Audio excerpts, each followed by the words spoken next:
వైఎస్ఆర్సీపీ కార్యకర్త బీటెక్ విద్యార్థినిపై అత్యాచారం చేశాడని చెప్పేసి తెలుగుదేశం పార్టీ సోషల్ మీడియాలో కానీ అలాగే ట్విట్టర్ అకౌంట్లలో కానీ నిన్న మోత మోగించేశారండి. ఎలా అంటే ఎప్పటి నుంచి జరిగిందంటే 4 గంటల పరిధిలో వాళ్ళు పోస్ట్ చేయడం మొదలెట్టారు.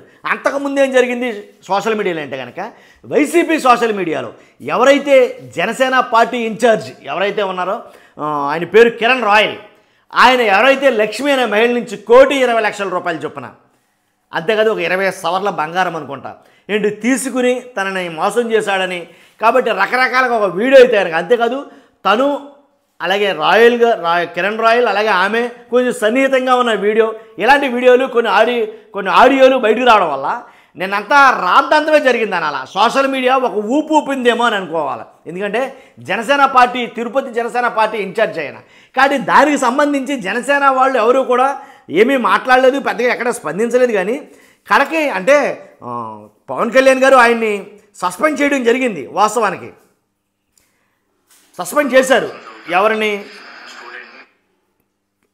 జనసేన ఇన్ఛార్జ్ కిరణ్ రాయల్ని. కానీ తర్వాత ఏం జరిగిందంటే కనుక ఆ పోస్టులు విపరీతంగా వైరల్ అవుతున్న సందర్భంలో జనసేన డిఫెండ్ చేసుకుందో చేసుకోలేకపోయిందో తెలియదు. కానీ జనసేన పార్టీ అఫీషియల్ అకౌంట్ల నుంచి ఏమీ రాలేదు. కానీ ఏంటంటే ఆ ఎవరైతే తప్పు చేశారని అంటున్నారో ఆ కిరణ్ రాయల్ మాత్రం సస్పెండ్ చేశారు. అంతేకాదు సస్పెండ్ చేసిన దాని మీద కొంచెం ముందైతే కనుక కొన్ని మాట్లాడటం జరిగింది. ఎలా అంటే అరగంట అంబటి అలాగే కొంతమంది కామ ఎవరైతే ఉన్నారో వాళ్ళందరి గురించి కొన్ని మాటలైతే మాట్లాడటం జరిగింది.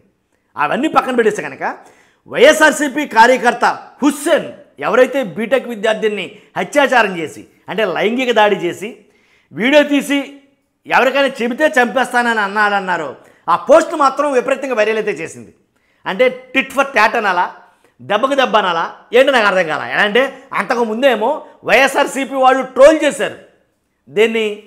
ఎవరైతే జనసేన తిరుపతి ఇన్ఛార్జ్ కిరణ్ రాయల్ ఉన్నారో ఆయన చేసిన సంఘటన, ఆయన మీద జరిగినటువంటి ఏదైతే ఉందో దాన్ని బీభత్సంగా వైరల్ అయింది. అది దాని తాలూకు ఎఫెక్ట్ని తగ్గించడం కోసమా లేకపోతే ఏంటో తెలియని వెంటనే మొత్తానికి సాధించారు. నేను అడిగితే కనుక టీడీపీ వాళ్ళు ఏం చేశారంటే యాక్చువల్గా జనసేన పోస్ట్ చేయాలి కానీ టీడీపీ వాళ్ళు పోస్ట్ చేశారు వాళ్ళ అఫీషియల్ పోస్టింగ్ దాని నుంచి హ్యాండిల్స్ నుంచి.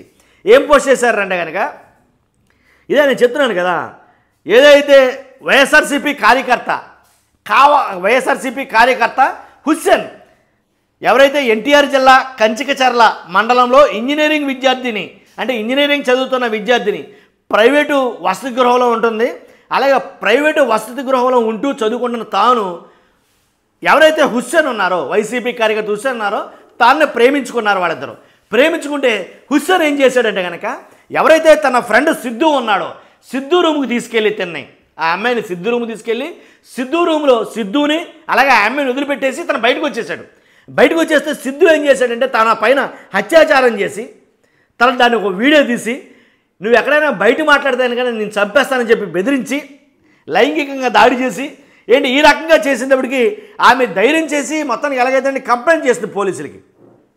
ఆ విషయం మాత్రం జరిగింది. అయితే మొత్తానికి ఎలాగైతేనండి ఇది ఎక్కువగా ట్రోల్ అవ్వడం మొదలెట్టింది. అక్కడి నుంచిగా విద్యార్థిని అత్యాచారం చేసి ఆపై వీడియోలు తీసి బ్లాక్మెయిల్ చేసిన కామాంధుడు కీలక వైసీపీ కార్యకర్త వైసీపీ నేతల కార్యకలాపాలను ఆదర్శంగా తీసుకుని వైసీపీ కార్యకర్తలు ఆంబోతుల్లా ఊరి మీద పడి తిరుగుతున్నారు. తెలుగుదేశం పార్టీ పెట్టినటువంటి పోస్ట్ ఇది. కింద ఒక తమిళతో క్రియేట్ చేశారు. అత్యాచారం చేసి వీడియోలు తీసి విద్యార్థినిపై వైసీపీ కార్యకర్త ఘాతకం, ఎన్టీఆర్ జిల్లాలోని కంచికచర్ల జగన్ అభిమాని దారుణం, బీటెక్ విద్యార్థినిపై అత్యాచారం ఘటనను వీడియోలు తీసి స్నేహితులతో కలిసి వేధింపులు. అంతేకాదు వేధింపులు తట్టుకోలేక తల్లిదండ్రులకు చెప్పిన యువతి పోలీసులు పిలుపు చేసిన విద్యార్థి తల్లిదండ్రులు ఇలాగైతే కనుక కొన్ని పోస్టులు అయితే కనుక క్రియేట్ చేయడం జరిగింది. కాబట్టి ఈ పోస్ట్ని చూపించడం అయితే జరిగిందనమాట. ఒక రకంగా దాన్ని వైరల్ చేశారు. కాబట్టి ఏదేమైతేనంటే జరిగింది ఎవరికైనా సరే పార్టీ ఏదైనా సరే పక్కన పెట్టదాం. ఒక మహిళకు కానీ ఒక విద్యార్థినికి కానీ ఎవరికైనా అన్యాయం జరిగింది కాబట్టి ఖచ్చితంగా దాని మీద తగు చర్యలు తీసుకోవాలి. దాని మీద సీరియస్ యాక్షన్ అయితే తీసుకోవాలి. చాలామంది మాట్లాడేదైతే ఇది చూస్తున్న మీరు అందరికీ మీ అభిప్రాయం కామెంట్ రూపంలో తెలియజేయండి. ఖచ్చితంగా పక్కాగా మన ఛానల్ సబ్స్క్రైబ్ చేయండి. పార్టీలకు అతీతంగా మన వీడియోలు ఉంటాయి, దాంట్లో ఎలాంటి డౌట్ లేదు. కాబట్టి మీ అమూల్యమైన అభిప్రాయాన్ని కామెంట్ రూపంలో తెలియజేయండి. చూస్తున్న మీకు అందరికీ కూడా థ్యాంక్ యూ వెరీ మచ్.